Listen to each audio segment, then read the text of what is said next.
Kali ini kita akan membahas tentang kopling ya. Eh, Kopling atau bahasa Inggrisnya clutch. Baik, langsung aja. Eh, di sini kita lihat kopling itu sendiri atau clutch adalah suatu sistem atau suatu komponen yang masuk ke dalam bagian dari drivetrain atau powertrain ya. Drivetrain atau powertrain itu sendiri adalah mekanisme pemindah tenaga yang dihasilkan oleh mesin sampai dengan ke roda ya. Jadi yang mesin menghasilkan tenaga, kemudian tenaganya disalurkan sampai ke roda. Nah, itu adalah disebutnya powertrain atau drivetrain. Nah, salah satu komponennya yang pertama adalah kopling atau clutch, kemudian transmisi, kemudian propeller shaft, diferensial, dan terakhir adalah axle dan drive shaft. Ya. Nah, pada pertemuan kali ini seperti saya bilang tadi, kita akan membahas tentang kopling ataupun clutch. Next. Nah, di sini kita lihat sama-sama ada gambar susunan kopling ya. Kopling atau clutch itu berada atau terletak di antara mesin dan transmisi. Jadi mesin, kemudian kopling, kemudian transmisi. Ya, jadi kopling ada di tengah-tengah antara mesin atau engine dan transmisi. Kemudian apa sih fungsinya dari kopling? Ya, jadi fungsi dari kopling itu sendiri adalah untuk menghubungkan dan memutuskan putaran dari mesin atau dari engine ke transmisi. Ya, jadi sekali lagi diulangi, fungsi kopling adalah untuk menghubungkan dan memutuskan putaran mesin ke transmisi. Baik, nah berikutnya adapun syarat dari kopling itu agar dia bekerja dengan baik ya. Yang pertama adalah dapat menghubungkan putaran mesin ke transmisi dengan lembut. Ya, jadi kopling itu eh, fungsinya nggak hanya menghubungkan dan memutuskan putaran saja, tetapi harus memang bekerja dengan lembut. Yang kedua adalah memindahkan tenaga mesin ke transmisi tanpa slip. Maksudnya apa? Nah, tadi di fungsi disebutkan menghubungkan dan memutuskan. Jadi, ketika proses menghubungkan dan memutuskan, itu biasanya ada terjadi delay atau keterlambatan penyelarasan putaran atau sering disebut slip. Nah, kopling itu sendiri jika berfungsi dengan baik harus eh, tanpa adanya slip ketika dia beroperasi ketika menghubungkan dan memutuskan putaran. Ya, jadi jangan ada delay, itu yang bagus tuh kalau kopling. Kemudian yang berikutnya adalah dapat memutuskan hubungan ataupun menyambungkan hubungan dengan cepat dan sempurna. Ya, jadi prosesnya bisa dikatakan cepat gitu ya. Jadi jangan terlalu lambat karena memang perpindahan gigi itu kan cepat sekali ya, apalagi RPM tinggi gitu. Nah, jadi perpindahannya itu menghubungkan dan memutuskan putarannya itu harus terjadi dengan cepat dan sempurna begitu ya. Nah, itu tadi penjelasan singkat tentang kopling. Yang berikutnya kita lanjut ke jenis-jenis kopling berdasarkan eh, clutch covernya ya, ataupun cover koplingnya ya. Dan ini pun ngaruh ke bentuk dari spring ataupun pegas ya. Yang pertama di sini kita lihat adalah clutch cover tipe coil spring. Maksudnya adalah di sini adalah kopling dengan tutup clutch ya, atau tutup kopling dengan tipe springnya adalah berbentuk coil spring. Ya, bisa dilihat di sini keuntungan menggunakan coil spring adalah penekanan terhadap plat kopling kuat. Ya, yang kedua adalah kerugiannya, tenaga untuk menekan plat kopling sangat berat. Ya, konstruksinya rumit sehingga harganya lebih mahal. Ya, maksudnya apa? Kita lihat materi sebelumnya. Jadi fungsi kopling tadi kan menghubungkan dan memutuskan putaran dari engine ke transmisi. Nah, flywheel itu di sini bisa dilihat, flywheel adalah komponen yang menempel ke engine. Kemudian clutch disc ini atau kampas koplingnya ini menempel ke input sub transmisi. Ya. Nah, dihubungkan dan diputuskan putarannya itu antara clutch disc dan flywheel, antara ketika dia menempel atau terlepas. Ya, bahasa otomotifnya adalah engage dan disengage. Nah, disitulah harus ada namanya pressure plate atau plat penekan, atau bahasa istilah lainnya adalah plat coupling, ya, yang untuk menekan dan menyatukan antara clutch disc dan flywheel sehingga dia bisa terhubung ya, atau engage. Nah, ketika dibutuhkan untuk memutuskan, nanti plat couplingnya merenggang sehingga putarannya bebas. Nah, untuk menekan tadi diperlukan namanya spring ataupun pegas ya, karena fungsi pegas kan untuk menekan. Nah, kita kembali lagi. Untuk tipe pegasnya ada dua tadi yang saya bilang ya.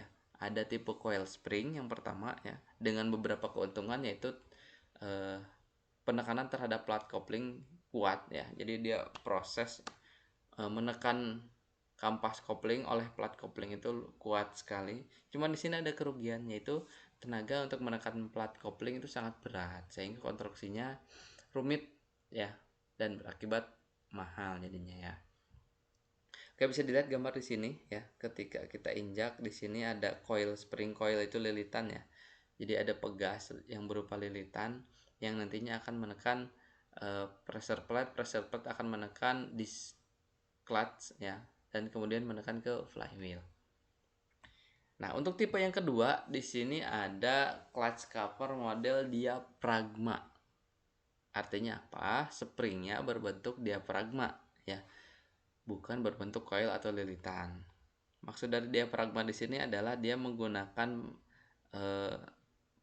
plat ya, plat ataupun lempengan besi yang menyerupai diafragma ya. Nah, itu berfungsi sebagai spring. Nah, adapun keuntungan dari diafragma ini, model diafragma pada clutch cover adalah yang pertama, tenaga penekanan ringan. Ya.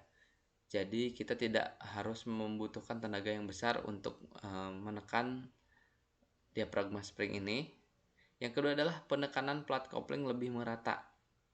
Betul, karena diafragma spring ini bentuknya melingkar, jadi di setiap sisi terisi.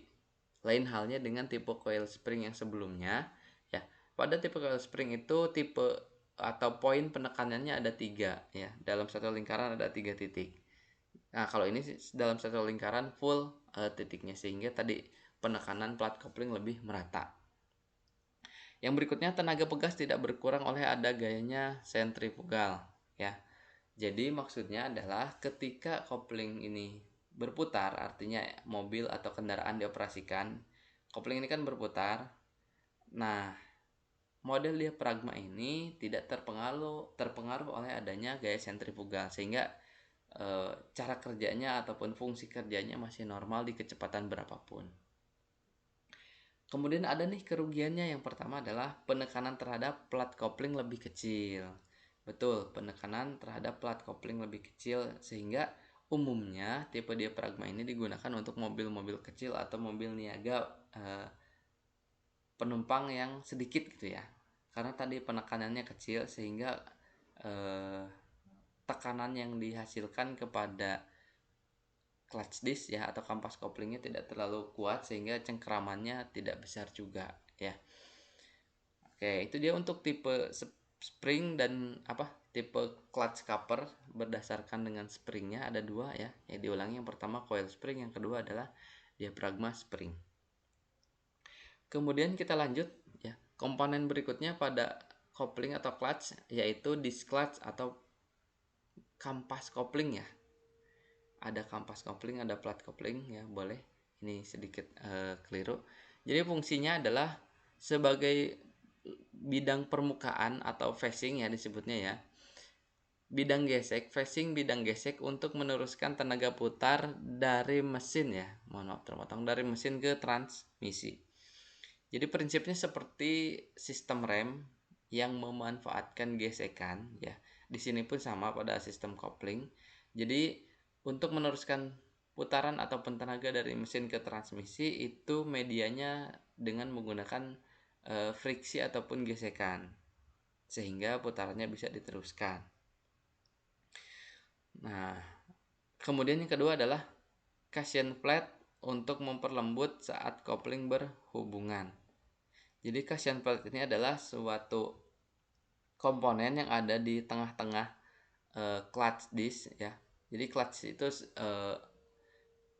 campuran ya. Sisi depan, sisi belakangnya itu ada komponen seperti material rem gitu ya. Nah, di tengahnya itu ada namanya cushion plate ya. Bisa dilihat di gambar sini.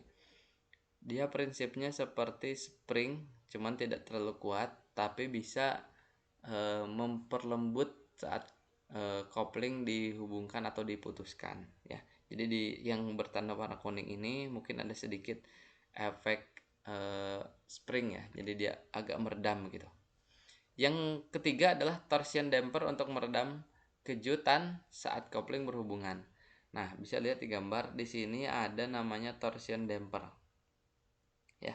Jadi di clutch itu sendiri tadi fungsi utamanya sih memang sebagai bidang gesek untuk meneruskan ataupun menghubungkan putaran dari engine ke transmisi. Nah, cuman ada yang berikutnya, ketika dia melakukan penyelarasan putaran antara engine dan dengan transmisi, otomatis kan pasti ada namanya hentakan atau kejutan.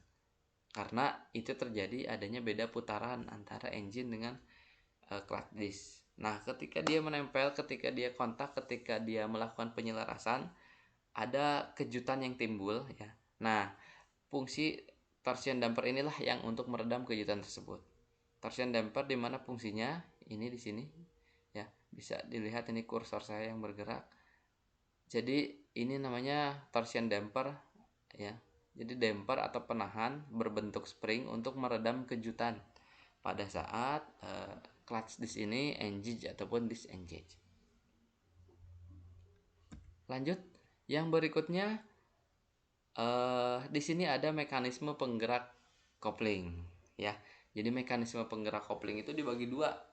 Ada yang menggunakan kopling mekanis atau mechanical clutch ya. Ada juga yang sudah menggunakan hidrolik.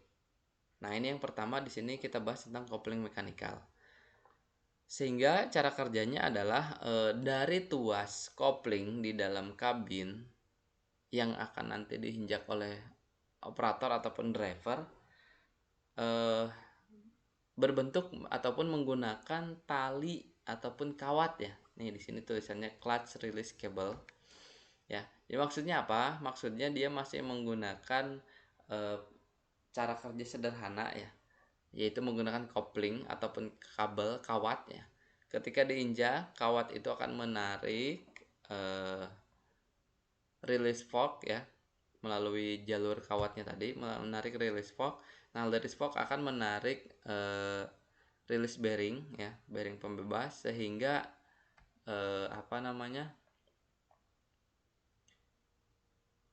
pressure plate ya atau plat penekan ya ataupun plat kopling tidak menekan clutch disc sehingga dia bisa disengage ya.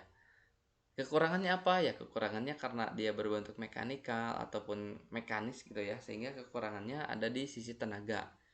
Jadi si driver ataupun operator perlu tenaga yang lebih besar untuk mengoperasikan kopling ini tersebut. Ya. Kemudian yang berikutnya di sini ada mekanisme penggerak kopling hidrolis atau hydraulic clutch. Nah, ini kurang lebih sama prinsip kerjanya dengan sistem rem, namun beda komponen yang berada di ujungnya saja. Jadi ini dari pedal akan menggunakan pedal akan akan mendorong push rod ya. Push rod itu sendiri akan mendorong piston pada master cylinder ya. Nah, sistem penggerak hidrolik di dalam kopling ini menggunakan hukum Pascal. Sehingga push rod menekan dengan tekanan tertentu, maka tekanan tersebut akan diteruskan ke segala arah dan sama besar. Ya. Nah, berhubung ada persamaan itu P sama dengan F per A, dirubahlah release silinder agak menjadi lebih besar sehingga tenaganya bisa dilipat gandakan ya. Jadi seperti itu cara kerjanya, pedal diinjak, kemudian pedal meneruskan tekanan melalui push rod ya. Push rod melalui piston di sini akan menekan cairan ataupun pipa hidrolik masuk ke ruang kopling ya. Ulangi, akan mengubah tekanan mekanis ya menjadi tekanan hidrolik yang nantinya akan diteruskan sampai ke rilis silinder. Nah, rilis silinder ini mengubah tekanan hidrolik menjadi mekanik ya, yang nantinya akan mendorong rilis bearing sehingga kopling sehingga kampas kopling ya ataupun clutch disc terbebas karena adanya tekanan dari rilis spoke ya. Oke, yang berikutnya ini komponen-komponen dari tipe penggerak hidrolik. Yang pertama adalah master cylinder coupling. Ya, master cylinder coupling berfungsi untuk menghasilkan tenaga hidrolis yang didapat dari tenaga mekanis ya oleh driver ataupun operator ya. Ini push rod akan menekan piston, piston akan menekan cairan hidrolik yang nantinya akan diteruskan ke rilis silinder. Kemudian yang berikutnya di sini rilis silinder ataupun silinder pembebas. Fungsinya adalah untuk meneruskan tenaga dari master silinder ya. Meneruskan tenaga apa? Hidrolik yang diubah menjadi mekanikal, kemudian mendorong rilis fork ya. Rilis forknya terdorong sehingga nanti clutch disc-nya bebas dan putarannya terputus dari engine. Oke, baik. Kurang lebih itu aja materi kopling ya.